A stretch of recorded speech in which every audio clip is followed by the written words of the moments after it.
Πολυθάνο. Κοινωνικό φροντιστήριο για τους μαθητές του γυμνασίου άρχισε να λειτουργεί στο Δήμο Εμμανουήλ Παπά στις Σέρρες με εθελοντική συμμετοχή των εκπαιδευτικών. Η ανταπόκριση είναι μεγάλη και τα αποτελέσματα δικαιώνουν τους γονείς που το επέλεξαν για να ανακουφιστούν βέβαια και από το κόστος των εξωσχολικών μαθημάτων. Πώς τη βρίσκονται προς δύο τύπους, τις κινητικές και τις δυναμικές.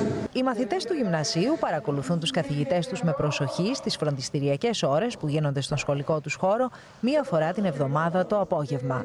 Έχουν την ευκαιρία να λύσουν όλες τους τις απορίες και να συμπληρώσουν τα κενά κατανόησης στα βασικά μαθήματα της τάξης τους. Το φροντιστήριο εδώ, αυτή η βοήθεια δηλαδή στους μαθητές, λειτουργεί με την αφιλοκερδή και ανιδιοτελή βούληση των εκπαιδευτικών.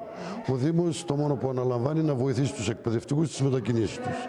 Στο κοινωνικό φροντιστήριο, που λειτουργεί εδώ και 2 μήνες στο Γυμνάσιο Νέου Σκοπού Σερών, δήλωσαν συμμετοχή 40 από τους 120 μαθητές του, υπογράφοντας με τη συμμετοχή τους την επιτυχία του εγχειρήματος. Υπάρχει πολύ θετική ανταπόκριση από τους γονείς, από τις οικογένειες των παιδιών και από τα παιδιά. Ήδη στελεχώθηκε με 40 παιδιά περίπου.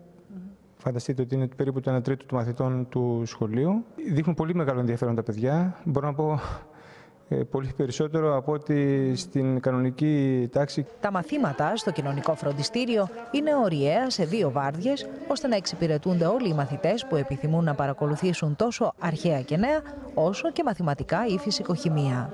Προσπαθούμε, δίνοντάς τον μια ασκησούλα απλές συνήθως, να δούμε ποιες είναι οι δυσκολίες τους. Άμα τις βρούμε, προσπαθούμε να τις λύσουμε. Αν μας τις πούν, το ίδιο. Αυτή είναι η τεχνική. Τη στιγμή που τα παιδιά έρχονται οικειοθελώς, δεν τους το υποχρεώνουμε και η συμπεριφορά τους μέσα στις τάξεις είναι διαφορετικές. Δηλαδή, πραγματικά θέλουν να μάθουν και ειλικρινά το μάθημα κυλάει πολύ πιο καλά. Οι οικογένειες των μαθητών αναγνωρίζουν την αξία της πρωτοβουλίας του Δήμου και των καθηγητών εν μέσω οικονομικής κρίσης και την επενούν.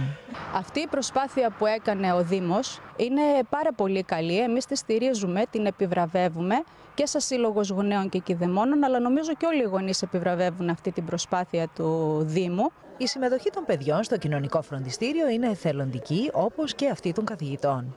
Η ανταπόκριση όμως και των 2 πλευρών πιστοποιεί την αναγκαιότητα της πρωτοβουλίας που θα συνεχιστεί μέχρι και το τέλος της σχολικής χρονιάς.